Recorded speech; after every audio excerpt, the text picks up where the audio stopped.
Лабиринтте жүгіруші жігіт бір күңгірт лифт ішінде оянады. Бірақ өзі туралы, тіпті аты жөнінде ештеңе есінде жоқ. Лифт жоғары көтеріле бастайды. Қасында тұрған бір қораптан оғаш дыбыс естиді. Ішке үмілгенде шошыды. Ондағысы тірі шошқа екен. Біраздан соң лифт жер бетіндегі есігін ашады да, оған бейтаныс адамдар бетпе-бет болады. Солардың бірі Галли, оны жаңадан келген деп атап сыртқа шығарады. Жігіт үреймен қашпақ болады. Бірақ аяғы тайып құлап қалады. Және өзіне қараса, айналасы жоғары қабырғалармен қоршалған балада екенін байқайды. Шығатын жол жоқ. Оны торлы орындыққа қамаған соң, Алби деп аталатын біреу келіп, бірнеше сұрақ қояды. Кім екенін, не есінде екенін. Жігіт тарылады. Есінде ештеңе жоқ дейді. Тіпті аты да жоқ. Алби оны тыныштандырып, бұл қалыпты жағдай. Есін бірте-бірте оралады дейді. Жаңадан келген адам қашпауды уәде еткен соң, Алби оны босатып, бала бойынша экскурсия жасайды. Ол түсіндіреді. Олар жай ғана осы жерде өмір сүріп жатқан адамдар. Қажетті тауарлар мен азық-түлік коробка деп аталатын сол лифт арқылы келеді. Әр ай сайын сол коробка жаңа бір жігітті, есіне алмайтын адамды, және азық-түлік әкеледі. Сол жігіт есін қайтарып алғанша жаңадан келген аталады. Бірақ бұл хабарламаларды кім жібереді және не үшін ешкім білмейді. Кейінірек жігіт қабырғадағы бір қақпаға назар аударады. Ол не екенін сұрағанда, Алби 3 ережені түсіндіреді. Бірінші, жұмыс істеңдер. Жалқауларды ешкім ұнатпайды. Екінші, өзгелерге зиян келтірмеңдер. Үшінші, сол қақпаға ешқашан кірмеңдер. Қақпаны кімге апаратыны белгісіз. Сол кезде Чак деген жігіт экскурсияны аяқтайды.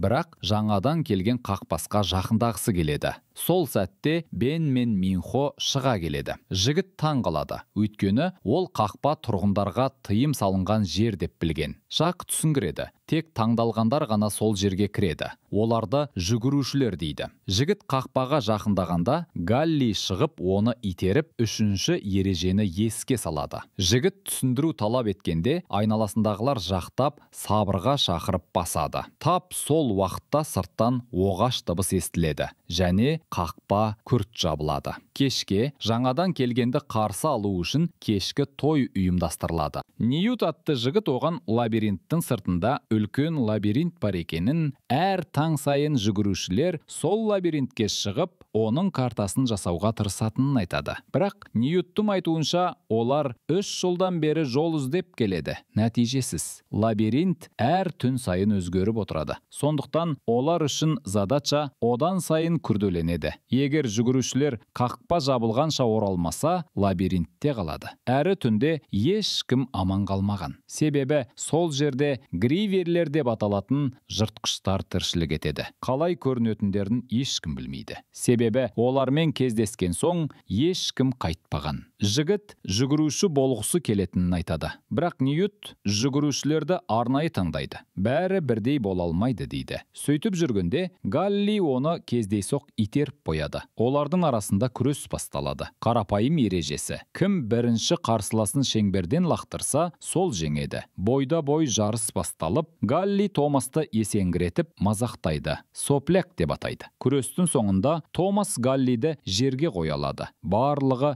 таң қалады. Бірақ Галли дереу қайта шабуыл жасап, Томасты жерге құлатады. Жігіт басымен қатты соғады. Сол соққы оның есіне бір жайттарды шығарады. Ол өзінің атын есіне алады. Менің атым Томас дейді ол. Түнде Томас бір түс көреді. Ол бір түрлі зертхана коридорларында жүгіріп, әйелдің даусымен Томас деп аталады. Келесі таңда Алби оны қабырғаға апарады. Сондағы қабырғада осы мекенде тұратындардың есімдері жазылған. Томас өз атын қосып, кейбір аттардың өшірілгенін байқайды. Солардың жоғалғандарын сұрайды. Алби жауап береді. Олар енді бізбен емес. Кейін Томасты орманға тыңайтқыш жинауға жібереді. Сол жерде ол бір бейітке көзі түседі. Айналасында шашылған сүйектер жатыр. Кенеттен бұрын көрген жігіт Бен пайда болады. Оның түрі үрей тудырарлық. Және ол кенет Томасқа қарай ұмтылады. Томас сасқанынан жақын жерде жатқан бас сүйекпен оны итеріп, қашып үлгереді. Көмекке айғайлап, далаға қарай жүгіреді. Артынан Бен қуып жетеді де қайта шабуылдайды. Сол сәтте Ньют араласып Бенді тоқтатады. Балалар оны ұстап ішін қарайды. Онда бір түрлі жара бар екен. Бен көмек сұрап жалынса да, оны арнайы шұңқырға қамайды. Алби түсіндіреді. Бенде өзгеріс деп аталатын күй басталған. Ол лабиринттегі Гривердің шаққанынан кейін пайда болады. Беннің жағдайы нашарлап бара жатады. Барлығы оңай асады. Басқа амал таппай, кеш түспей тұрып оны лабиринтке жібереді. Түнде оның есімі қабырғадағы тізімнен сызылып тасталады. Түнгі түсінде Томас қайтадан зертханадағы көріністі көреді. Бір бойжеткен оған тәжірибеде көмектесіп жүр. Таң ата ол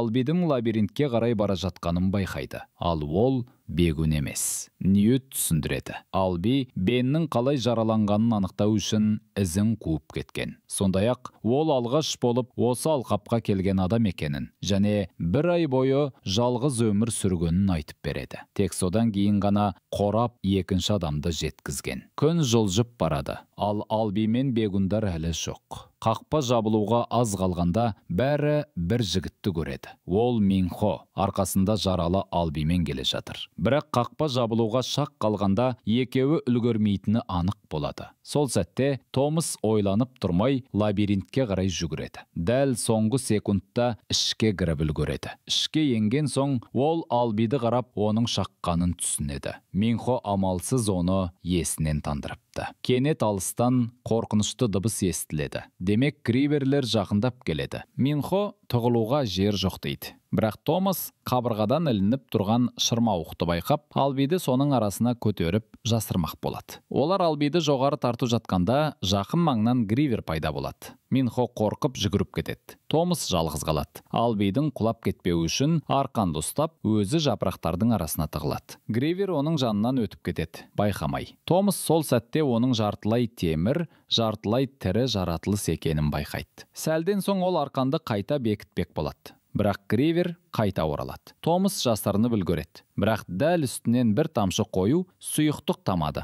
Бас көтерсе, Гривер тура үстінде тұр. Ол артынан қуа жөнеледі. Томас бар күшін салып қашып, бір тұйық жерге тап болады. Амалы қалмағанда қабырғадағы шырмауықпен жоғары өрмелеп шығады. Бірақ жаратылыс артынан ілесіп келеді. Томастың басқа жолы жоқ, ол секіріп, қарсы қабырғадағы шырмауыққа жармасады. Гривер де артынан секіреді, бірақ оның салмағынан шырмауық үзіліп кетеді. Екеуі де төменге құлайды. Гривер шырмауықтың арасына шырмалып қалады. Ал Томас осы сәтті пайдаланып қашып кетеді. Көп ұзамай ол Минхоға тап болады. Екеуі бірге жүгіруді жалғастырады. Лабиринт қозғала бастайды. Қабырғалар бір-біріне жылжып, тарылып барады. Минхо басқа секторға бұрылып Томасты соңынан шақырады. Томас Гривердің артынан келе жатқанын байқап, қабырғалардың қозғалысын пайдаланады. Ол жүгіріп бара жатып, Гриверді өз артынан тарылып бара жатқан өткелге қарай жетелейді. Ертеңінде бәрі таң қалады. Минхо мен Томас Албиді арқалап оралады. Ал ауыл тұрғындары Томастың бір Гриверді жойғанын естиді. Кешке олар мәжіліс өткізеді. Болған оқиғаны талқылау үшін. Гали Томасты үшінші ережені бұзғаны үшін жазалау керек дейді. Бірақ Минхо араласып, Томасты жүгіруші етіп тағайындауды ұсынады. Барлығы осылай болсын десе, Гали ғана келіспейді. Сол мезетте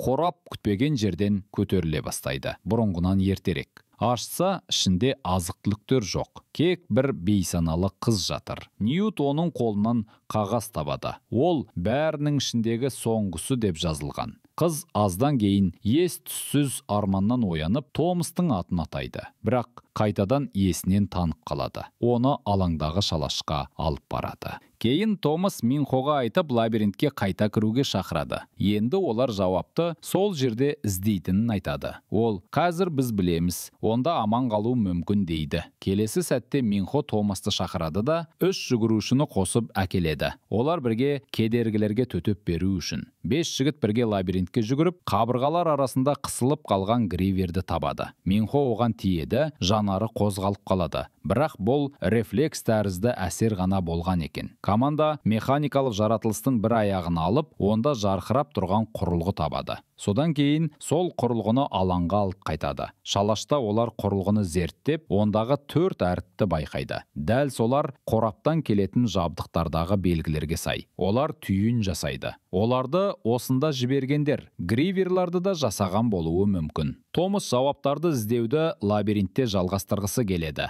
Бірақ Бірақ Галли Томастың үшінші ережені жиі бұзғанын жазалауды талап етеді. Алби әлі есін жыдырмағандықтан Ньют уақытша алқап жетекшісі шешім қабылдайды. Бір түнге Томас шұңқырға, яма жіберілсін. Ал ертеңнен бастап ресми түрде жүгіруші болады. Кейін Минхо Томасқа 3 жыл бойы жасалған карталары сақталған шалынды көрсетеді. Лабиринттің эскизін көрсетеді. Минхо айтады, барша нұсқаларды картаға түсіргенімен әлі де шығатын жол таппаған. Ол лабириттің сыртқы бөліктерінде 1-ден 8-ге дейінгі сандар бар екенін айтып, лабиринт түнде өзгеріп отыратынын ескертеді. Жаңа сектор әрқашан сол ретпен ашылады. Орталыққа оралғанда Томас пен Минхо бойжеткеннің есін кіргенін байқайды. Ол күзет мұнарасында жасырынған. Ол заттарды лақтырады, балаларды алыстатып ұстау үшін. Бірақ Томасты көрген кезде тыпырлайды. Олға өрмелеп шығып қызды тапса, қыз қолында пышақ ұстап тұр. Ол өзін тек есімін ғана білетінін айтады. Тереза. Басқалар оған Томастың атын ұйқыда сыбырлаған деп айтқан, бірақ өзі Томастың кім екенін білмейді. Томас та оның кім екенін есінде жоқ екенін түсіндіреді. Тереза лабораториядағы бір естелігін бөліседі. Ол Томас арманда көрген көріністермен сәйкес келеді. Томас оған мен сені армандарымда көрдім дейді. Тереза өзінің қалтасынан көк сұйықтық толы 2 флакон тауып алғанын, сондағы 4 әріптің сол құрылғыдағы белгілермен бірде екенін айтады. Томас сол сұйықтықты Албиге енгізген жөн деп ойлайды. Содан кейін ол инъекция жасағысы келгенде Алби Томасқа сен мұнда келмеу керек едің дейді қайта-қайта. Балалар оны тартып ұстайды, ал Тереза препарат енгізеді, Алби бірден терең ұйқыға кетеді. Кешке Галли Томасты шұңқырға қамады. Біраз уақыттан кейін Чаг оған жасырын түрде тамақ әкеледі да, ағаштан өзі жасаған кішкентай мүсінді көрсетеді. Ол отбасының есін білмегенімен, бір күні оларды тауып, осы ойыншықты сыйлаймын деп армандайды. Томас уәде береді, бәрін лабиринттен шығарады, Чаг өзінің арманына жетсін. Таңертең Минхо мен Томас қақпа ашылған сәтте лабиринтке кіріп кетеді. Екеуі әртүрлі бағытта жүгіріп, 7-ші бөлікке дейін барады. Бұл жер Минхоның айтуынша тек 1 аптадан кейін ғана ашылуы тиіс еді. Сол жерде олар Беннің киімін табады. Демек оны Гривер осы жаққа сүйреп әкелген сияқты. Сол кезде олар Гриверден алған құрылғы кенеттен дыбыс шығара бастайды. Томас оның бағыт көрсетіп тұрғанын түсінеді. Әр бұрылыста дыбыс күшейіп, ақырында олар Минхо бұрын соңды көрмеген жаңа бөлікті табады. Алдарында терем шатқалдың үстінен өтетін көпір мен соңында биік қабырға бар. Қабырғаға жеткенде құрылғы іске қосылып, жасырын есік ашылады. Оның ар жағында Гривердің ізі қалған жабысқақ затпен қапталған ұзын дәліз. Бір сәтте жарық жанып, олардың үстімен сканер өтеді. Артынан дабыл қосылып, туннель жабыла бастайды. Минхо мен Томас бар күштермен қаша жөнеледі. Қозғалып жатқан қабырғалардың арасымен әрең өтеді. Бір сәтте екеуі екі жақта қалып қояды. Бірақ Томас уақыт жоғалтпай әрекет етіп қайта бірігеді. Дәл 7-ші сектордан шыға бергенде қабырғалар опырыла бастайды. Соңғы сәтте екеуі тар саңлаудан сырғып өтіп аман қалады. Олар полянаға оралғанда бәріне лабиринттен шығатын жол табылған болуы мүмкін екенін айтады. Бірақ Галли бұған сенбей, бұл тұзақ болуы мүмкін деп күдіктенеді. Сол сәтте Тереза жүгіріп келіп, Албидің есін жиғанын хабарлайды. Томас Албимен сөйлесіп, лабириттен шығудың жолы бар шығар деп айтады. Бірақ Алби оған сенбей, бәрін есіне түсіргенін айтады. Оның ішінде Томасты да. Ол Томастың бұрыннан-ақ оларды жібергендердің ерекше адамы болғанын айтып, неге бұл жерге келгенін сұрайды. Кенет сырттан айқай шу естіледі. Балалар қорқа бастайды. Себебі лабиринт қақпалары бұл жолы түнде жабылмаған. Артынан полянадағы басқа қақпалар да ашылып, іштен Гриверлер шыға бастайды. Бәрі абдырап, орман жаққа қашады. Томас алыстан тығылып, үлгермегендердің айқайын естиді. Кейбіреулер, соның ішінде Галли де қораптың ішіне кіріп есікті бекітеді. Томас, Тереза және бірнеше бала бақша жаққа жасырынады. Бірақ өсімдіктер арасынан механикалық құйрық пайда болып, бір баланы тартып кетеді. Қалғандары жан ұшырып қашады. Бір Гривер алдарынан шығып жолды бөгейді. Тереза қолындағы шамды лақтырып, оны өртке орайды. Топ әрі қарай жүгіреді, бірақ тағы бірнешеуінен айырылады. Сол сәтте Томас қолындағы пышақты қысып ұстап алға шығады. Ол Гриверге қарсы тұруға бел буады. Артынан қалғандар да қосылып, монстрды майзамен шабуылдай бастайды. Балалар ең үлкен лашыққа тығылып үлгереді. Гривер есікті сындыра алмай төбеге шығып, шатырды бұзып, тағы бір адамды іліп әкетеді. Біраздан соң оның құйрығы қабырғаны жарып өтіп, Чакты ұстап алады. Бостары оны босатуға тырысады. Сол сәтте Алби батыл қадам жасап, Гривердің механикалық тұтқасын сындырып, Чакты құтқарып қалады. Бірақ өзі сол кезде Гривердің қолына түседі. Ол Томасқа соңғы рет қарап, бәрін осы жерден алып шық деп өтінеді. Біраз уақыттан кейін бәрі тынышталады. Гриверлер кетіп қалады. Топ жасырынған жерінен шығып, тірі қалғандардың санаулы ғана екенін көреді. Олар мен қорапта тығылып қалғандар ғана аман.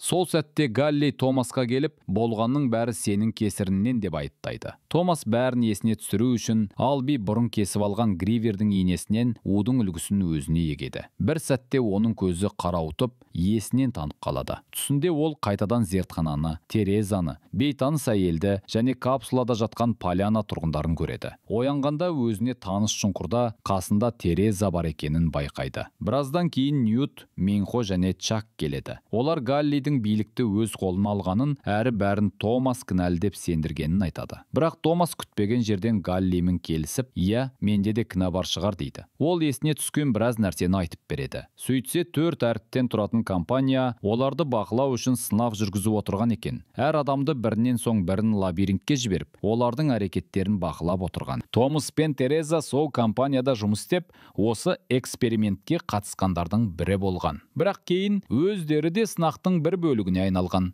Ол түсіндіреді. Поляна мен лабиринт түрме емес, сынақ. Олар бұл жерден шығу жолын табу арқылы өзін дәлелдеуі керек. Ньют Томастың сөзіне сеніп, не болса да істі соңына дейін жеткізуге бел байлайды. Ол Томастан көмектесуді сұрайды. Біраз уақыт өткен соң Томас пен Терезаны Галлидің алдына алып келеді.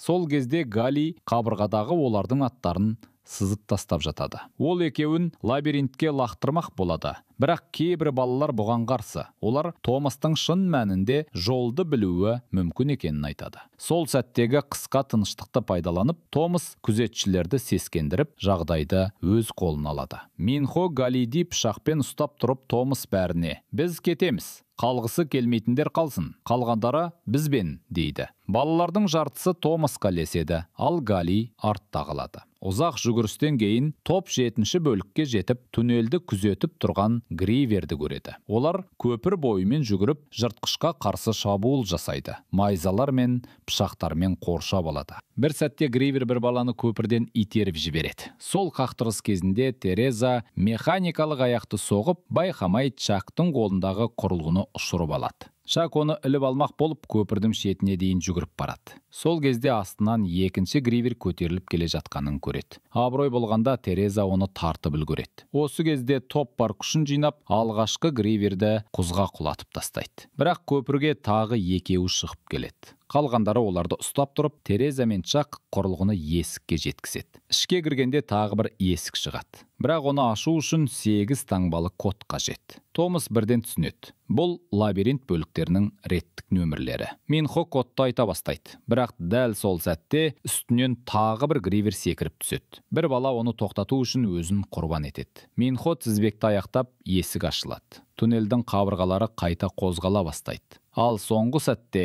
Томас найзасын Гриверге лақтырып, оны тоқтатып үлгереді. Топ есікті ашады да, өзін электр жарығы бар заманауи ғимараттың дәлізінде табады. Олар алға жылжиды. Бір сәтте шығу деп жазылған екінші есікті көреді. Оң арқылы өтсе зертханаға тап болады. Қоршағандары ғалымдар мен күзетшілердің тіршілік белгісі жоғалған денелері. Басты бөлмеде бақылау экрандары жасақталған компьютерлер тұр. Солардан Полянаны үнемі бақылайтындары айқын көрінеді. Томас бір батырманы басады. Мониторларда оның ұйқыда көрген әйелдің бейнесі ойната бастайды. Бұл доктор Ава Пейдж. Сол 4 әріптен тұратын ұйымның жетекшісі. Ол өз видеода былай дейді: «Егер сіздер бұл жазбаны көріп отырсаңыздар, демек лабиринт сынағынан сәтті өттіміздер». Ава Пейдж сөзінде: «Бір кездері жер бетін күн белсенділігінің күшеюінен болған апат бұзып жібергенін, одан кейін жарық ату деп аталатын вирус пайда болып, адамдардың миын зақымдап, оларға қатты агрессия келгенін айтады.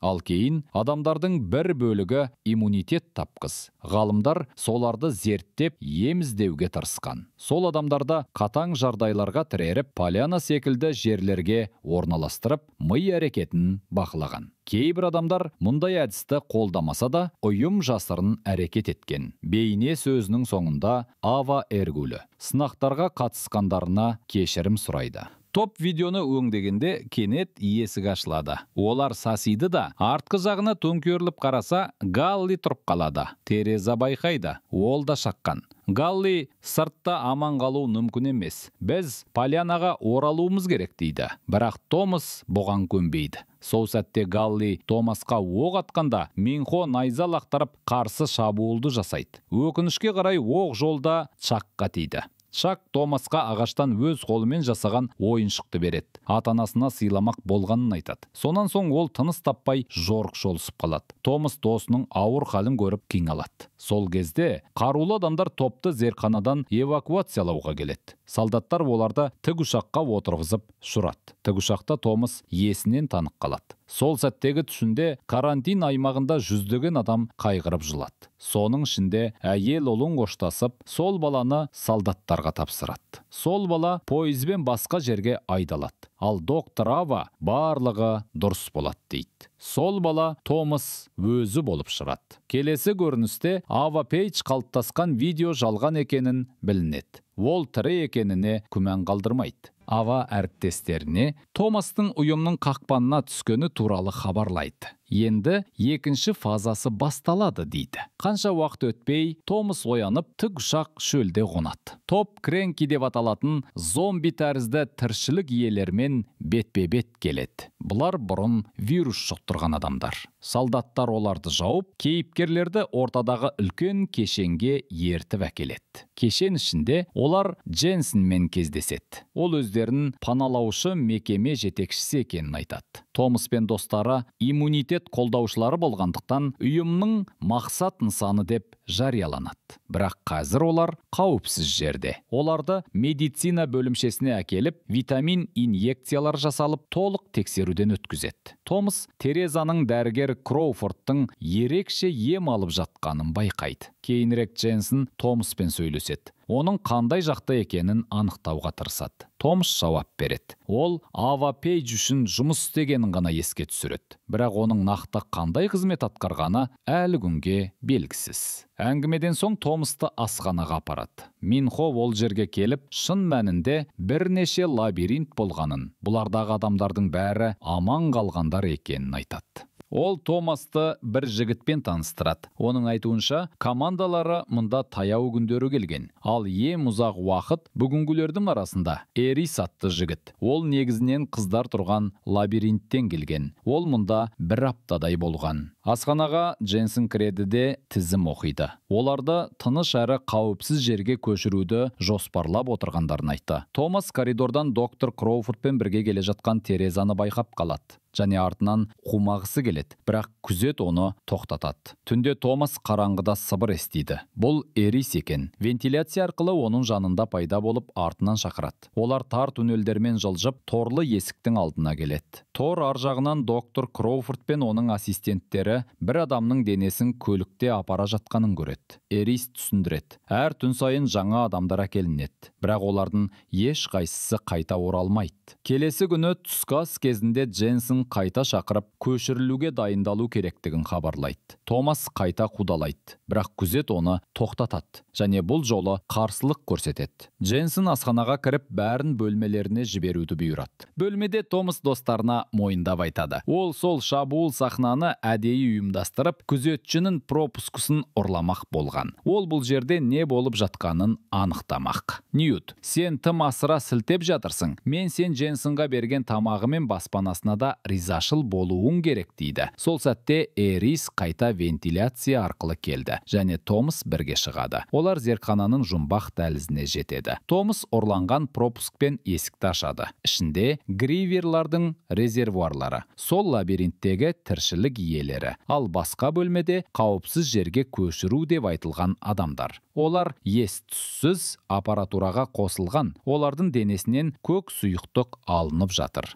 Кенет Дженсен бөлмеге кіреді. Томас пен Эрис жасырынады. Дженсен экран қосып, доктор Ава Пейдж пен видео қоңырау ашады. Томас бірден түсінеді. Бұл мекеме Ава Пейджге бағынып жұмыс істейді. Ава сынақтағы барлық адамдарды жинауға дайындауды бұйырады. Өйткені өзі жақында келеді екен. Ол сондай-ақ оңғол деген көтеріліс тобына қызығушылық білдіреді. Олардың базаларын шабуылдаған деседі. Дженсен Аваға: менің адамдарым жақын арада, олардың жасырын жерлерін табады деп уәде береді. Дженсен шығып кеткен соң Томас пен Эрис бөлмеге қайта оралады. Достарына бәрін баяндайды. Алдымен есікті бекітіп алады. Дженсен оларды алып келгісі келеді. Бірақ есік қазір бекітілген. Ол бірден түсінеді. Олар қашып кеткен. Томас пен басқа достары вентиляциямен дәлізге өтеді. Эрис: мен бұл жерде қаламын, дейді. Unfinished business бар, дейді. Уинстон оған қосылады. Қалғандар жолдарын жалғастырып бара жатып, кездейсоқ доктор Кроуфордқа тап болады. Томас оны Терезаның көзіне жеткізуге мәжбүр етеді. Кейін күзет шекарасыз қашқындарды іздей бастағанда, Дженсен бақылау камераларынан оларды байқайды. Дәлізге бір күзетші электрошокермен кіріп келеді. Бірақ Минхо оны тез бейтараптандырады. Қаруын алған топ зертхананы бетке алады да, сол жерде Терезаны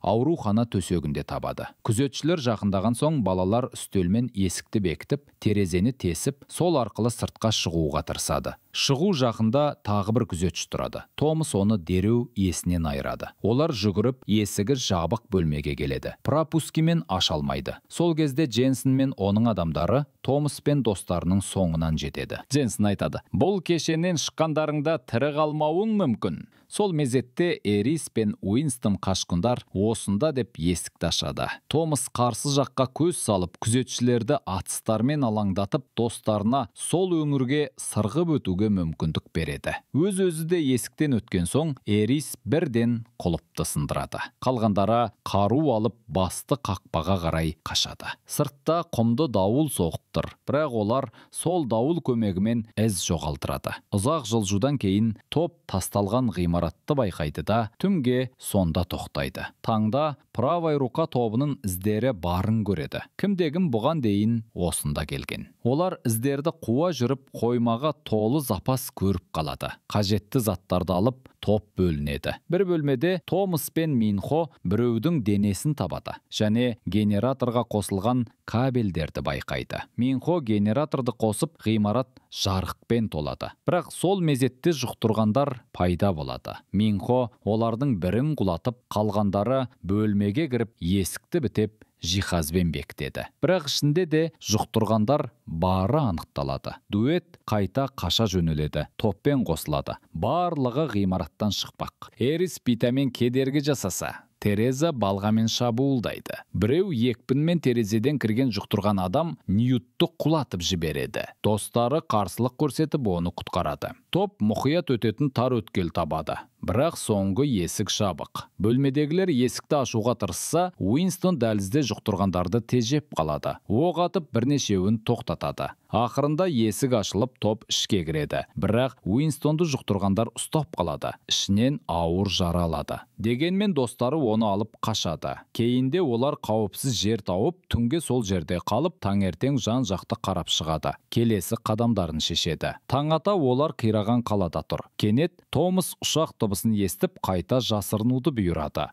Қанаты бар машиналар үстінен өтеді, бірақ оларды байқамайды. Уинстон кенет құлап қалады. Оның жағдайы нашар. Қалғандар оны өздері дайындаған сырқат қоларбада алып жүреді. Бірнеше сағат бойы шөлде жүріп, демалу үшін аялдайды. Тереза Томасқа мойнындағы татуировкасын көрсетіп, өткенін толық еске түсіргенін айтады. Ол Томаспен балалықта танысып, ұйымға өз еркімен қосылғандарын deyады. Барлық әлемді құтқаруға тырысқанын түсіндіргісі келеді. Бірақ Томас оған толық қарсы тұрады. Сол сәтте Уинстон қаруды алып қалмақ болып, қақтығыс басталады. Ол қан құсады, жұқтырған бөлігін көрсетеді. Инфекция денесін жайлай бастаған. Ол сұрайды: менің атымды өзімен бірге өлтір, жұқтырғанға айналмай тұрып. Ньют оған тапаншасын береді. Топ сәл қашып оқ тиеді. Оқиға осылай аяқталады. Түнде жігіттер от жағып, тікелей жерде ұйықтап қалады. Таң ата олар жолдарын жалғастырып, күйдіріп тұрған күннің астында жүреді. Су таусылып бара жатыр. Бір түні Томас алыстан қала шамдарын байқап, бәрін оятады. Сол сәтте аспан жарқылдап, найзағай ойнай бастайды. Бәрі шамдарға қарай жүгіріп, жерге соғылып жатқан найзағайлардан әрең қашады. Кенеттен найзағай Минхоға түсіп, ол есінен танып қалады. Достары оны тастамай, жақын маңдағы ғимаратқа дейін көтеріп жеткізеді. Бақытына орай, біраздан соң Минхо есін жияды. Бірақ тыныштық ұзаққа созылмайды. Тереза кенет жағымсыз иіс сезіп, қарсы алдында жұқтырылған бір адамды көреді. Артынан жарық жанады. Қабырғаларға байланған тағы бірнеше жұқтырылған көрінеді. Сол сәтте Бренда есімді қыз пайда болып, оларды өз күзетшілерім деп атайды. Сосын бәрін тірі қалғандардың жасырынған жеріне апарады. Ол жердің жетекшісі Хорхе есімді ер адам еді. Томас одан оңғол ұйымы жайды сұрайды. Бірақ Хорхе ондай топтың бар екеніне сенбейді. Оларды аңыз деп атайды. Томас шыққан жері туралы тіс жармайды. Сондықтан оны ұстап алады. Ал Бренда арнайы құрылғы арқылы Томастың мойнындағы таңбаны байқап қалады. Дәл сондай таңба терезеде де бар. Сол сәттен бастап Хорхе Томастың ерекше екенін түсінеді. Кейін оларды төңкеріп, төбеден асып іліп қояды. Көп замай Бренда Хорхені тауып алады. Ол асығыс заттарын жинап жатыр екен. Хорхе, егер бұл балаларды оңғолға тапсырып жіберсе, оларды өз араларына қабылдайды деп сенеді. Ал Томас пен достары арқаннан тербеліп, терезеге жетіп, оны босатады. Сол сәтте ғимаратқа ұйымның сарбаздары баса көктеп кіреді. Дженсен тікұшақпен келіп, бәрінен берілуін талап етеді. Тереза бәрін босатып үлгереді. Бірақ шыға берісте оларды бір сарбаз тоқтатады да Дженсенға хабар беріп үлгереді. Томас онымен айқасады, бірақ жеңіліп қалады. Сол кезде оқ даусы естіледі. Бұл Бренда еді. Ол достарын құтқарып қалады. Ал Хорхе сол уақытта ғимаратқа жарылғыш орнатып, музыка қосып қояды. Ол топта қосылып, оң қолға апарар жолды білетінін айтады. Терезеден зиплайн созылған. Соның бойымен бәрі келесі ғимаратқа өтеді. Бренда кенет артқа жүгіріп кетеді. Ал Томас оның артынан ілеседі.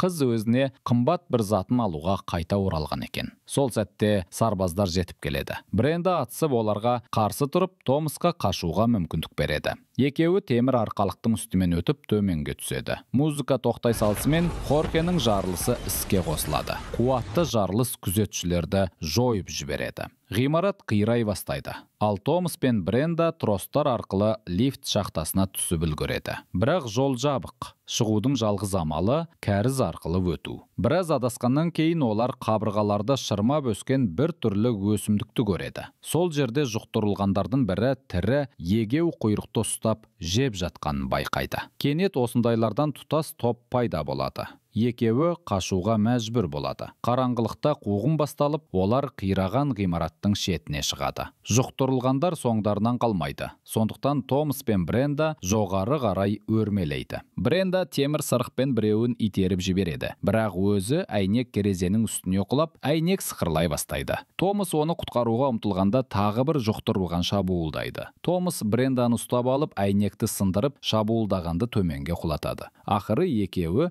ғимараттан аман шығады. Сол кезде Бренда аяғындағы жараны көрсетіп, бәрі жақсы деп сендіреді. Олар жолдарын жалғастырып, көп ұзамай тірі қалғандардың тағы бір тобы орналасқан мекенге жетеді. Оларды қарсы алған Маркус есімді ер адам бәрінен ішімдіктің орнын басатын бір сұйықтық ішуді талап етеді. Тек содан кейін ғана ішке кіруге рұқсат береді. Клубтың ішінде Томас жергілікті адамдардың бір жұқтырылған адамды ойын сауық үшін ұстап отырғанын көреді. Мұндай көріністі көргісі келмей, ол кетуді ұйғарады. Бірақ дәл сол сәтте Бренда ішкен сусынның әсерінен Томасты тоқтатып, оны сүйеді. Томас бір сәтке тосылып қалады, бірақ Терезаны есіне түсіріп, сыпайы түрде алыстайды. Көңілі түскен Бренда кетіп қалады. Ал Томас оның артынан бармақ болғанда, кенет көз алдына бұрынғы достарының бейнелері елестей бастайды. Олар бәрі жұқтырылған күйге айналып кеткен. Соңында ол есінен танып танып қалады. Оянғанда Томас бейтаныс бөлмеде екенін түсінеді. Онда Терезаны көреді. Ол оған енді басқалардың қималғанына қарап отыра алмай, маңызды бір нәрсе жасағанын айтады. Бірақ осы сәтте бөлмеге күзетшілер кіріп, оны алып кетеді. Сол мезетте Томас селк етіп оянып, мұның бәрі жай ғана өткен естелік екенін түсінеді. Ол қираған ғимаратта жатыр, жанында достары бар. Сол уақытта Хорхе Маркусты қыспаққа алып, оңғол деп аталатын топ туралы бәрін айтып беруін талап етеді. Қорыққан Маркус мойындап, адамдарды тегін сусынмен қызықтырып, кейін ұйымның қолына өткізіп отырғанын айтады. Хорхе одан ұйымның тауда орналасқан базасы барын да біледі. Аяқпен бару тым қауіпті болғандықтан, олар Маркустың көлігін алып, сол жаққа аттануға шешім қабылдайды. Тау бөктеріне жеткенде, жолды ескі көліктер жауып тастайды. Әр қарай жаяу жүруге тура келеді. Кенеттен белгісіз жақтан оқ атылады. Топ дереу тығылады. Хорхе мұны Маркустың қулығы деп ойлап, бомба дайындай бастайды. Бірақ оны іске қосып үлгермей жатып, оларды екі әйел қоршап алады. Алғашында олар ашулы еді, бірақ Эриске көздері түскенде бірден сабасына түседі. Себебі Эрис бұрын солардың лабиринтінде болған екен. Солайша топ оң қолдың жасырын мекеніне жеткізіледі. Онда олар топтың жетекшісі Винспен танысады. Дәл сол кезде Бренда есінен танып қалады. Винс оның жұқтырылғанын байқап, оны оқшауламақ болады. Бірақ Томас оны тоқтатуды өтінеді. Сол сәтте ұйымның бұрынғы зерттеушісі Мэри араласып, Томасты танып қалады. Ол Томастың кезінде ұйымның барлық зертханаларының орналасқан жерін өзіне жібергенін және сол ақпараттың арқасында оңғол қозғалысы пайда болғанын түсіндіреді. Яғни, Томас алғашынан-ақ қарсылық қозғалысының бір бөлігі болған. Өйткені ол адамдардың азап шегуіне қарап отыра алмады. Келесі көріністе Бренда шатырда жатыр. Ал Мэри Томастан қан алып, дәрі дайындай бастайды. Ол иммунды адамдардың ағзасы тек тұрақты күйзеліс кезінде ерекше фермент бөліп шығаратынын түсіндіреді. Сондықтан оны зертханада қолдан жасау мүмкін емес. Мұның бәрін Тереза естіп алады. Мэри Томастың қанындағы ферментті Брендаға егеді және аурудың таралуы баяулай бастайды. Бірақ ол бір айдан кейін жаңа доза қажет болатынын айтады. Кешке Томас пен Тереза сөйлеседі. Тереза анасын еске алып, ешкім енді сондай күйге түспесін дейді. Сондай-ақ ол Томасқа бүкіл осы уақыт бойы ұйыммен байланыста болғанын және олардың базасының орналасқан жерін айтып қойғанын мойындайды. Дәл сол сәтте аспанда тікұшақтардың дыбысы естіледі. Томас бәрін ескертіп үлгермей, қонысқа шабуыл басталады.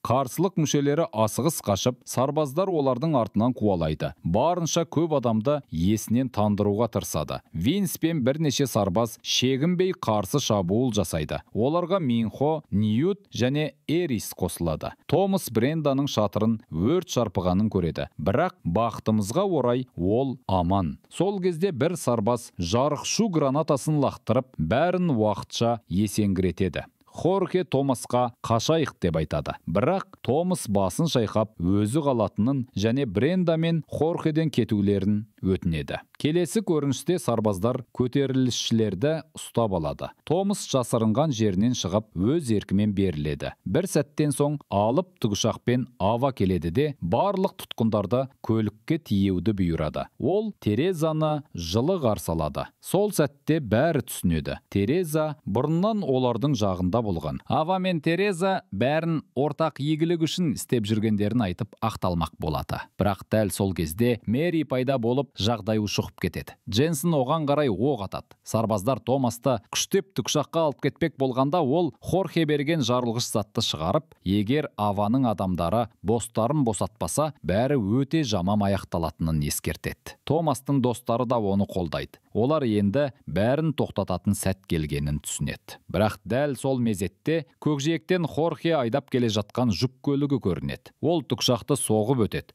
Қатты жарылыс болады. Сол сәтті пайдаланып, Томас жарылғышты сарбаздарға лақтырады. Жанжалдың ортасында Дженсен артынан келіп Томасқа соққы береді. Ол соңғы соққыны бермек болғанда Бренда жетіп келіп Томасты құтқарып қалады. Бірақ көтерілісшілердің күші аз. Олардың көбін ұстап үлгереді. Минхо да жараланып тұтқынға түседі. Томас көмекке ұмтылғанда Хорхе оны тоқтатады. Сол уақытта Дженсен мен Тереза авамен бірге тікұшаққа мініп аспанға көтеріліп кетеді. Осылайша олардың жарты командасы қолға түседі. Келесі таң оң қол базасында ауыр тыныштық орнаған. Винс бәріне қайтадан жаңа орын тауып, бәрін басынан бастайық дейді. Бірақ Томас енді қашпайтынын айтады. Ол Минходы құтқарып, авамен бір жола есеп айырысуға бекінеді. Бәрі оның есінен адасқанын ойлайды. Бірақ соңында бәрібір бірге жүруге шешім қабылдайды.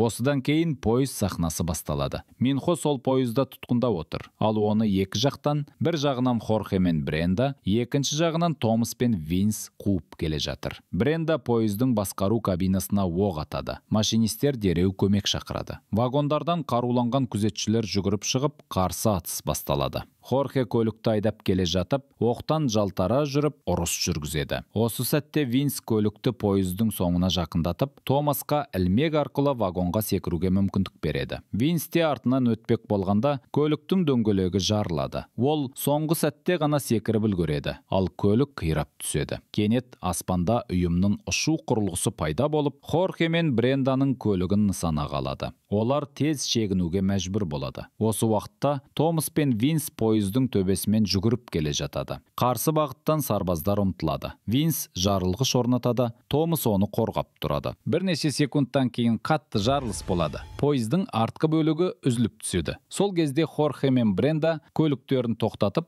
өзін қолға түскенде етіп көрсетеді. Сарбаздар ұшақтан түсіп, оларды байламақ болғанда тікелей тұзаққа түседі. Жасырынған көтерілісшілер бірден сыртқа шығып, сарбаздарды қоршап алады. Тіпті ұшқышты да ұстап үлгереді. Енді олардың өз ұшу аппараты бар. Ал Томас пен Винс осы уақытта пойыз ішіндегі Минхоға жетуге тырысып жатыр. Бірақ бәрі ойдағыдай болмайды. Ұйым сарбаздары қайта шабуылдайды. Томас пен оның тобы барынша қарсыласады. Сол кезде аспанда жаңағы қолға түскен әуе кемесі пайда болып, вагонға ілмек тастайды. Томас ілмекті бекітеді. Бәрі жылдам жоғары өрмелеп, аспанға көтеріледі. Кейін әуе көлігі вагонды көтерілісшілер базасына апарып тастайды. Томас ішке кіреді. Бірақ үміті ақталмайды. Минхо ол жерде жоқ еді. Винс көтерілісшілерге үн қатып, ұйым олардың ізбасарларын аңдатып жүрген себебі вирусқа қарсы иммунитетті іздейді деп айтады. Дегенмен ол біз ешқандай тәжірибелерге жол бермейміз деп қатаң ескертіп өтеді. Сондықтан олар алып кеме дайындап, құрлықты мәңгі қалуды жоспарлайды. Томас құтқарылған бір адамның әңгімесін сұрайды. Ол тұтқын кезінде маңызды бір нәрсе естіген бе? Сол адам жауап береді. Пойыз бір қалаға келіп баратын болған, бірақ сол қала бұрыннан жоғалған деген сыбыстар бар екен. Томас бұл хабарды командасымен бөліседі. Хорхе есіне түсіреді. Бір кездері ол соңғы қала деп аталатын жерде болған. Сол жер ұйымның штабы орналасқан деген әңгіме бар. Оған жету мүмкін емес болса да, Томас соңына дейін барамын дейді. Өйткені ол Минхоны құтқарғысы келеді. Винс тоқтайды. Ол бір адамның үшін барша команданың өмірін тәуекелге салуға дайын емес. Сол сәтте рациядан пилоттардың сөйлесуі естіледі. Көтерілісшілер қуатты ажыратып тастайды. Ұйымның кемелері айнала жерлерді сканерлеп адам таппайды. Кешке бәрі ұйықтап жатқанда Томас жалғыз шығып Минхоны іздеуге аттанады. Бірақ Ньют пен Фрайпан оны тоқтатады. Досын жалғыз жібермейміз дейді. Осы уақытта Минхо саяжайда өзінің бұрын тұрып қалған лагерде оянады. Алыстан бір-екі адамды көріп шақырады. Бірақ олар үнсіз тұрады. Кенет жақында бір бала пайда болып қаша бастайды. Минхо оны қуалап барады. Қыстауына кірсе, күтпеген жерде ұзын әрі оғаш дәліз пайда болады. Дәліздің соңында есік ашылып, Гривер шығады. Минхо қашуға тырысады. Бірақ дәліздер барлығы өлі нүктелерге апарады. Аузына сөз түсіп қалғандай дыбыстар естіп, кімдерде болса да оның мінезі талқыланып жатқаны сезіледі. Кенет денесі қатып қалады. Аспанға көтеріліп ілінеді. Гривер жақындап Минхоның бетіне қарсады. Сол мезетте экранда зертхана көрсетіледі. Бәрі симуляция болып шығады. Минхо осы уақыт бойы зертханада болады. Олдан қанағаттандырылған қан үлгілері алынған. Сол кезде Томас командасымен бірге қараңғы туннельге кіреді. Тереңде олар бір жұқтырылғанға кездеседі. Олар оның айналасынан айналуға әрекет еткенде, кенеттен бірнеше кренк машинаға шабуыл жасайды. Есіктерін соғып құлыптайды. Фрайпан кенет қозғалтқышты басып алға ұмтылады. Бірақ бір жаратылыс автофонға секіріп шығып, оны ұрып соғады. фрайпан екінші машинаға тығылып, жаратылыс оны шайқалтуға тырысады. Сәтімен құтқарады. Бірақ ол көлік басқаруын жоғалтып, соқтығып, аударылып түседі. Томас терезені сындырып, сыртқа секіреді. Қалғандары одан кейін қашады. Осы сәтте тағы бір кренк жақындап, фрайпан оны мылтықпен тоқтатады. Бірақ артқыдан тағы бір топ жаратылыс шыға келеді. Олар қашуға тырысқанда түсінеді. Туннелдің соңы да жабық. Фрайпан оқ ата береді, бірақ оқтары таусылып қалады. Критикалық сәтте бір көлік шыға келеді. Ол жаратылыстарды басып өтеді. Ал ішінде Хорхе мен Бренда болады. Бренда оқ жауып, достарын көліктің ішіне кіргізеді. Ал Хорхе оларды алып кетеді. Олар туннелден сәтті шығады. Кейін олар соңғы қала деп аталатын мекенге келеді. Томас бірден байқайды. Үйімдағандар қалаға қоршалған алып қабырға қашып бере алмас түрде тұрғызған. Осы уақытта үйімнің басшысы Ава директорлар кеңесімен жиналыс өткізеді. Адамзаттың үміті күн сайын азайып барады. Ем табылмайтын сияқты. Ал жаңадан тұрғызылған қабырға жағдайда одан сайын ушықтырып жіберген. Ава кеңеске бәрі бекер емес екенін дәлелдеуге тырысады. Минхоның қанынан алынған үлгі негізінде емге жақын сарысу дайын болғанын айтады. Бірақ кеңес мүшелері мұны тағы бір сылтау деп қабылдайды. Олардың ойынша барлық ресурсты жаңа қауіпсіз аймақтар салуға жұмсаған әлде қайда дұрыс. Дәл осы сәтте залға Тереза кіреді. Томастың бұрынғы серігі. Кейін үйім жағына өткен қыз. Ол үміт, құрбандық және адамзаттың болашағы туралы әсерлі сөз сөйлейді. Қызығы сол, оның сөзі кеңесті иландырады. Және олар жобаны жалғастыруға келісім береді. Кадр қайтадан Томастың тобына ауысады. Олар қала сыртына жетеді. Мұнда босқындар мен қарапайым адамдар үйімнан көмек талап етіп шулап тұр. Сол сәтте Томастың мойнындағы татуировка кенеттен жарқырап, оның орналасқан орнын көрсетеді. Джон дереу бұйрық береді. Томасты қолға түсіру керек. Томас халық арасынан жол салып қала қақпасына жетуге тырысады. Бірақ күзет турелдерді іске қосады. Абыр-сабыр басталады. Команда көлікке жетпек болады. Алайда бетін тұмшалаған бір топ адам оларды қоршап, фургондарға тықпалап әкетеді. Біраз уақыттан кейін олар осы жұмбақ топтың жасырын мекенінде оянады. Хорхе бірден біреуіне тап беріп, Бренда аман ба деп тексеріп алады. Сол кезде адамдардың бірі маскасын шешеді. Астынан Галли шығады. Дәл сол Галли. Кезінде оларды лабиринттен шығармаймын деп қарсы тұрған, кейін жоғалып кеткен жігіт. Томас оны көріп ашуға булығады. Бірақ Ньют оны тоқтатады. Галли енді олардың жағында екенін айтады. Және ұйымның ішіне кіретін жолды білетінін жеткізеді. Ол қала ішінде қарсылық қозғалысы бар екенін, оның мақсаты ұйымның билігін құлату екенін түсіндіреді. Сол жерде олар қозғалыс жетекшісі Лоуренспен танысады. Оның жүзі қатты бүлінген, вирус денесін әлсіреткен. Есін жоғалтпас үшін ол әрдайым емдік жүйеге қосылып жүреді. Лоуренс көмегін ұсынады. Томасты қалаға кіргізуге дайын, бірақ соның орнына жаңа сарысу алып келуді сұрайды. Томас келіседі. Келесі күні Томас, Ньют және Галли құбырлар арқылы қалаға қарай жол тартады. Қалғандары жертөледе қалып жағдайды бақылап отырады. Егер Томас сәтсіздікке ұшыраса, бәрі құр босқа кетпесін деп. Түн ортасында олар қаланың ішіне өтеді. Галли оларды құпия бақылау нүктесіне алып барады. Бұл жерден ұйымның бас ғимараты анық көрінеді, бірақ кіріп шығу мүмкін емес. Күзет, камера, сканер бәрі мінсіз қорғалған. Сол кезде Томас Терезаны көреді. Галли оның ішке кірудің кілті болуы мүмкін екенін айтады. Томас пен басқалар базаға қайта оралып, жоспарды талқылайды. Көпшілік Терезаны тұзақ ретінде пайдалануға қарсы емес. Сатқынды кешіретін ешкім жоқ. Бірақ Томастың іші алай-дүлей. Ньют оның екі ойлылығына ашуланып, қабырғаға тіреп алады да, ашуын шығарып алады. Сосын сабыр тауып, кешірім сұрайды. Және ауыр шындықты мойындайды. Ол жұқтырылған. Сол сәтте Ньют Томасты жоспарды жалғастыруға көндіреді. Ал сол кезде лабораторияда Тереза Минхоның қанынан жасалған сарысуды бір қызға егеді. Қыздың жағдайы күрт жақсарып, бәрі таңғалады. Тереза қуанып, бірден Минхоға жүгіріп барады. Оны шабыттандырмақ болады. Бірақ Минхо оған суық қарайды. Кенет ол ашуға мініп, Терезаны айыптай бастайды. Бауысты естіп, күзет жетіп келеді. Минхо тыныштандырғыш егеді. Бірақ сол сәтте ол Терезаның шаш қыстырғышын байқатпай жұлып алады. Кейін Терезаны қайта лабораторияға шақырады. Сонда бәрі белгілі болады. Қуанышы ерте болған екен. Қыздың жағдайы қайта нашарлап, вирус қайта оянған. Яғни сарысу тек уақытша әсер еткен. Түнде Тереза көшеге шығып, кенет көпшілік арасынан Томасты байқайды. Ол артынан қуады да, оны бос көшеде табады. Томас сұрайды: өткендеріңізге өкінесіз бе? Тереза адал мойындайды: кейде иә, бірақ бәрі қайта болса, дәл солай әрекет етер едім дейді. Осының сәтінде көлеңкеден Галли шығып, оны бейсіне көтереді. Тереза есін ашса, ескі шіркеу ғимаратында сұрақ жауап кезеңінде тұрып қалады. Ол Минхоның 3-ші бөлімде тағы 28 тұтқынмен бірге қамалғанын айтады. Бірақ сол жерге тек қызметкердің саусақ ізімен ғана кіруге болатындығы басты кедергі. Галли оның саусағын кесіп аламын деп кеңес береді.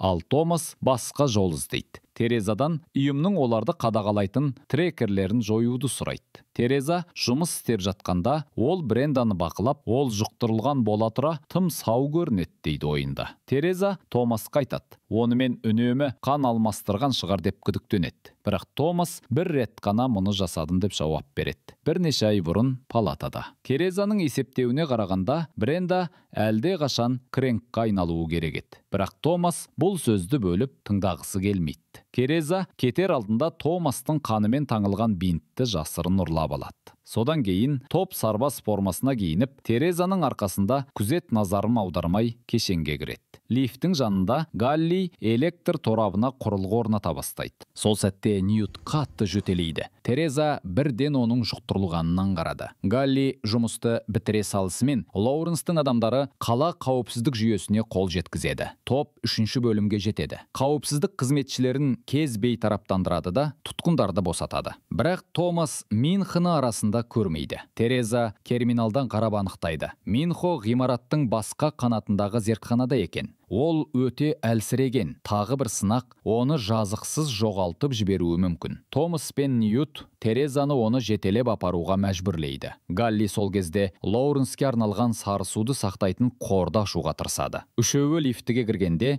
күтпеген жерден Дженсен қосылады. Өзге адамдар көрмес үшін ол Терезамен әңгіме гүлдендіріп, Томас қала сыртында көрінгенін айтады. Лифт қажетті қабатқа жеткенде, Томас пен Терезаның арасында жанжал басталады. Томас маскасын алып тастайды. Дәл сол сәтте Дженсен оралып, шу естіледі. Қорғаушылар жүгіріп келеді. Томас Терезаны кепілге алады, алайда ол күтпеген қимылмен оны итеріп, Томас пен Ньютты пулюне пробиваймы есікке қарай атқарады. Томас пен оның командасы қашады. Ал Тереза Дженсенға: мен сіздерге жоспарын ұсындым. Олар тірі болуы керек дейді. Бүкіл ғимарат дауыс дабылына толады. Сол уақытта 3-ші деңгейді Галли басқарып, сарысуды алып шығады да гаражға бет алады. Онда Бренда ескі автобус ұрлап дайын тұр. Галли оны босату және тұтқындағыларды қорғау үшін қалуды сұрайды. Өзі артқа қайта оралады. Бірақ гаражға сарбаздар кіреді. Брендаға тек қашу қалады. Сол кезде Томас пен Ньют аваға тап болады. Бірақ Томас атып үлгермей жатып, Дженсен мен оның адамдары келеді. Олар қашып, оқ атып, Минхоны іздейді. Зертханада Минхо Томастың дауысын естиді. Ізгілікпен қимылдап жасырған шпилькасын алып ғалымға соғады. Ол күзетшіні де бейтараптандырып, келесі ғалымға ұйықтататын дәрі енгізеді. Осы арада коридорда Томас пен Ньют атқылап жүр. Бірақ оқ саны таусылып келе жатыр. Ньют сәтті граната лақтырып, қарсыластарын сүріп тастайды. Бірақ бір күзетші жолды бөгіп қалады. Сол сәтте Минхо кенет пайда болып, оларды құтқарады. Достар қайта қауышқанымен тыныштыққа уақыт жоқ. Үйім сарбаздары жақындап келеді. Үшеуі қайтадан қаша жөнеледі. Дженсен мен серіктері коридорды жабады. Олар металл есігі қалың бөлмеге тығылады. Қарсыластар циркуляр пышақ алып келіп, есікті кеспек болады. Жағдай тарылған соң, олар терезені сындырып, ғимараттың астындағы бассейнге секіреді. Жүзгішке сүңгіп шығып, аман қалады. Бірақ бірден үйім сарбаздарының қоршауына түседі. Кенет бір сарбаз қаруын қарсы серіктеріне бағыттап, оларды бейсау етеді. Масканы шешіп көрсе, бұл Галли екен. Бұл кезде Бренда көше бойында автобуста барынша жылдам жүгіреді. Бір бұрылыста алдағы жолдың бәрі бөгет тұрғанын байқайды. Ол автобустан түсіп, дабыл ракета ұшырды. Сигналда фрайпан байқап, құрылыс краннан ілгекті түсіреді. Бренда ілгекті автобустың үстіне іліп қайта мінеді. Фрайпан кранын қосып, автобус көтеріле бастайды. Автобустың салмағы криптердің сықырлатып сындырады. Сонда фрайпан ілгекті босатып, сәл төмендеуін қамтамасыз етеді. Автобус жерге қонған соң бүйіріне аударылып қалады. Бәрі аман қалады. Сол уақытта Тереза зертханада Томастың қанымен таңылған Марляны талдап жүріп, таңғаларлық жаңалық ашады. Оның қаны вирусқа қарсы ғана емес, антидот секілді әсер етеді. Яғни микробтарды толық жою қабілеті бар. Ол бұл нәтижелерді дереу Аваның назарына ұсынады және Томасты тез табу қажеттігін жеткізеді. Бренда мен фрайпан көтерілісшілердің қорғанына бәрін жеткізеді. Бірақ ол база бос. Лоуренс тұрғындарды шөгіс орындардан жинап, осы түнде қаланы қалыпқа қайтармақ. Ол жарылғышқа толы жүк көлігімен көшеге шығып, төңірегін жұрт қуады. Қауіпсіздік күштері турелдерді іске қоссақ деп тырысса да, Галли қауіпсіздік жүйесін өшіргендіктен олар әсерсіз қалады. Қарулы күзетшілер қолмен безбен атып, бірақ Лоуренс тоқтамайды. Ол қала қабырғасына соққы жасайды. Зәді жарылыс болып қабырға құлдырайды. Халық ішке жүгіріп ене бастайды. Томас тобы қаланың көшелерімен жүріп, Ньюттың жағдайын қолдай жүр. Олар жасырынуда. Полиция көшеге шығып, көтерілісшілермен қақтыра бастайды. Бұрышта жарылыстар, дабылды дыбыстар, бәрі қала ішінде толқулар туғызады. Олар бір ғимаратқа кіріп жасырынады. Томас Брендаға қоңырау шалып, өзі мен тобы кетпеу туралы өтінеді. Бірақ Бренда қарсы тұрады. Сол кезде Хорхе мен Винс ұрланған ұшақпен келеді. Бренда Томасты құтқаруды сұрайды. Олар ұшақты көріп, кездесетін жерге қарай қозғалады. Бірақ Ньют шамалы ғана қозғала алады. Томас Минхо мен Галлиге сарысуды табуды жүктеп, өзі Ньютпен қала береді. Ньют Томасқа өзінің мойнындағы алқасын береді. Бірақ Томас оны қабылдамайды. Томас әлсіреп қалған Ньютты иығына салып көтеріп келеді. Біраздан соң Ньют есінен танып кетеді. Дәл осы сәтте Тереза бүкіл қалаға үндеу жібереді. Ол Томастың қаны жұқтырылған адамдарды айықтыра алатынын айтады. Сөйтіп ол Томасқа тікелей үн қатып, егер ол кері қайтса, Ньютты құтқара алатынын жеткізеді. Томас тоқтап, не істеу керегін білмей тұрып қалады. Сол мезетте Ньют есін жияды. Бірақ енді бұрынғыдай дос емес. Санаға вирус әсер еткен. Ол Томасқа тап береді. Бір сәтке өзіне келген Ньют бар дауысымен Томастан бәрін тоқтатуды өтінеді. Бірақ Томас оған келіспейді. Ньют қаруды өзі алып, барлығын өз қолымен аяқтамақ болады. Алайда Томас үлгеріп, оны қағып түсіреді. Ньют есін жоғалтып, қолына пышақ алады. Ол Томасқа тап беріп, тіпті жеңіл жарақатта салады. Алайда Томас оны итеріп жібереді. Екеуінің арпалысы жалғасып, кенет Ньют есін жинап, пышақты өзіне қаратады. Барлығы бір сәтте аяқталады. Томас үнсіз, көзіне жас алып, оның жанында отыра береді. Сол кезде Бренда свороткамен жетеді. Бірақ бәрі кеш. Томас ұшып кетудің орнына қайтадан үйімнің орталығына оралады. Онда ол Аваны табады. Ава оған сен бәрін құтқара аласың дейді.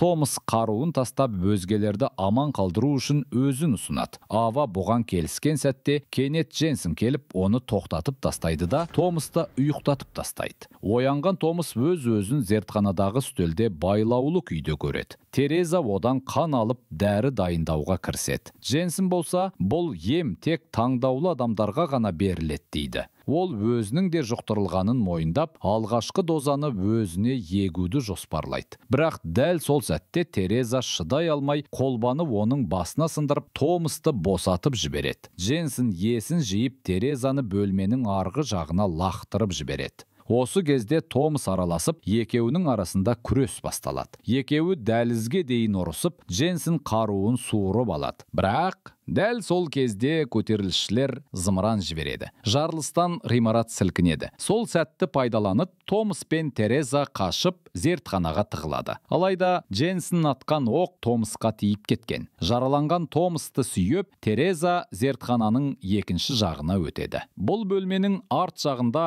кранк деп аталатын жұқтырылғандар ұсталып тұрған еді. Дженсен арттарынан ереді. Тереза одан Томасты аман қалдыруды сұрап, дәріні ұсынбақ болады. Бірақ Дженсен келіспейді. Сол кезде Томас кенет тор есігіне ауыр зат лақтырып жібереді. Және кранктар босап шығып, Дженсенға тап береді. Томас пен Тереза сыртқа қашады. Тереза жаралы Томасты сүйреп, екеуі шатырға көтеріледі. Алыстан ғимараттың өртке оранып жатқанын көреді. Тереза Томастан кешірім сұрайды. Және осы сәтте олар бір-бірін соңғы рет ұшақтайды. Шатырға көтерілісшілердің ұшағы келеді. Бірақ оттан жақындай алмайды. Ғимарат шайқалып, қасындағы мұнара құлай бастайды. Соңғы секундта Тереза Томасты итеріп, оның өмірін сақтап қалады. Томасты команда ұстап қалады. Ал Терезаның өзі жалынның ортасында қалады. Томас оның атын айқайлап, есінен танып қалады. Біраз уақыт өткен соң Томас көзін ашқанда, олар көтерілісшілердің кемесімен аралға жеткенін көреді. Мұнда тірі қалғандар жаңа өмір бастауды шешеді. Минхо Томасқа Ньюттың алқасын береді. Оның ішінде хат бар екен. Хатта Ньют оған алғыс айтып, достарға қамқор бол деп жазып кеткен. Соңында тірі қалғандар үлкен тасқа өз серіктерінің есімдерін қашап жасады. Дәл лабиринттегі сияқты.